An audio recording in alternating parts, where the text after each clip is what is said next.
Republicans across the country are packing their bags and heading to Milwaukee for their national convention just 4 days away now. But they'll still be missing one notable essential at the moment, a running mate for their presumptive nominee. NBC's Vaughn Hilliard joins us with his latest reporting, and also with us former Republican Congressman from Florida, Carlos Curbelo. Vaughn, the door is open there in Milwaukee for all of this in just 4 days. No pick yet for VP. Feels like we're down to the wire here, are we? We are 1 week away. This upcoming Wednesday, halfway through the convention, our colleague Catherine Doyle is reporting that there is a fundraiser on the books Wednesday night of the convention in which Donald Trump will appear alongside his vice presidential pick. And in a radio interview just yesterday, Donald Trump suggested that he could very well make the announcement at the convention itself in Milwaukee, which begins on Monday. He does have a rally in Pennsylvania here this Saturday, on Saturday afternoon, before flying to Milwaukee. But Donald Trump has not shut the door on anyone specifically. He has continued to throw out the fact that it could very well be the likes of Doug Burgum, the North Dakota governor. In a radio interview yesterday, he suggested, though, that he had some concern over the 6-week abortion ban that he signed into law in the state just last year. On J.D. Vance, the Ohio senator, he remarked that his beard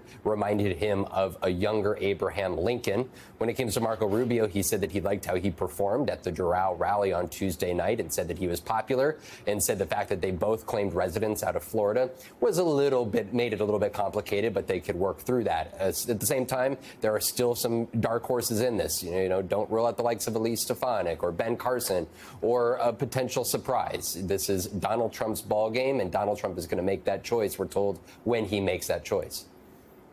And as far as what to expect at the convention, Vaughn, we've got some new reporting on Ron DeSantis' role and a change for him. Right. Our colleague Matt Dixon reporting exclusively that Ron DeSantis, the Florida governor, will in fact be speaking at the Republican National Convention. Not everybody who was a GOP primary rival to Donald Trump over the last year will be. Of course, we don't expect the likes of Asa Hutchinson or Chris Christie or Mike Pence, and one other individual, Nikki Haley, who we're told did not receive an actual invite to the convention. And take a listen to Donald Trump answering whether that was a slight and intentional. So you would like to see her go? I don't know. I'm going to take a look at it. I want to say I know she gave her delegates over.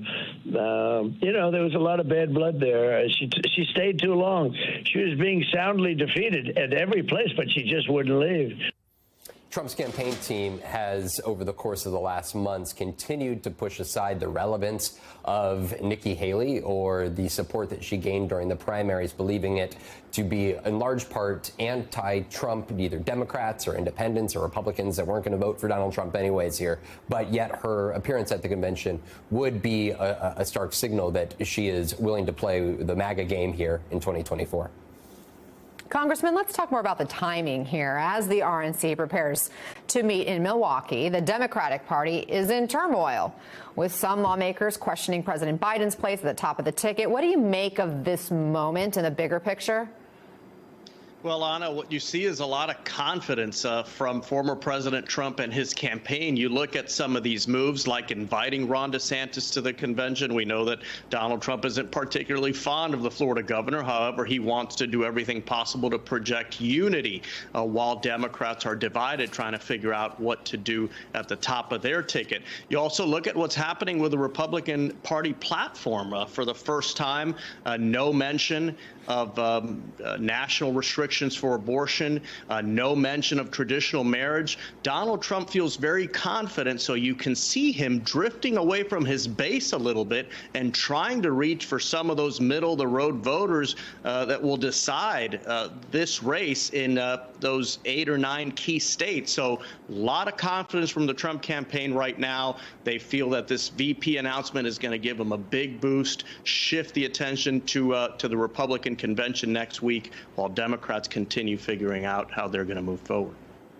But I wonder how confident he should be, because there's still a lot of uncertainty out there. Tim Alberta is out with a new piece in The Atlantic detailing how the Trump campaign is eyeing what they view as a potential landslide win against Biden.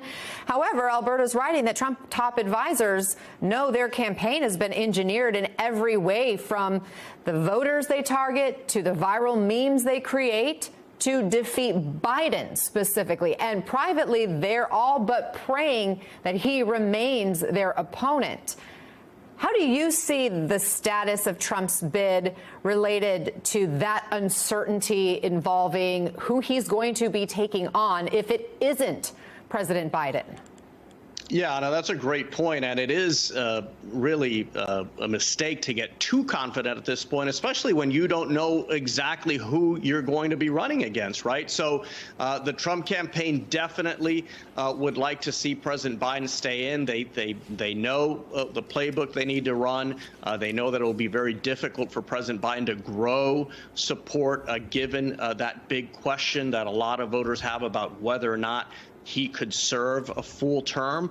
So they're hoping that President Biden stays in, but it could really be anyone from Vice President Harris to Governor Newsom to people like Mitch Landrieu, right? So there's a lot of uncertainty. Who's the one you think would be most formidable to Donald Trump?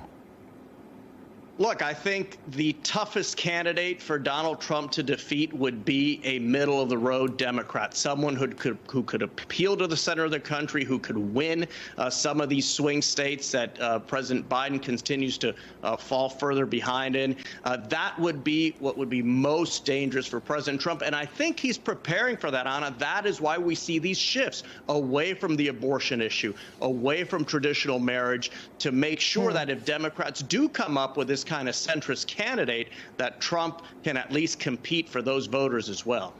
Hey there, MSNBC fans. I'm Luke Russert, and be sure to join me, Rachel Maddow, Jen Psaki, Lawrence O'Donnell, Steve Kornacki, Joy Reid, and many more September 7th in Brooklyn, MSNBC Live Democracy 2024. Click on the link for ticket information.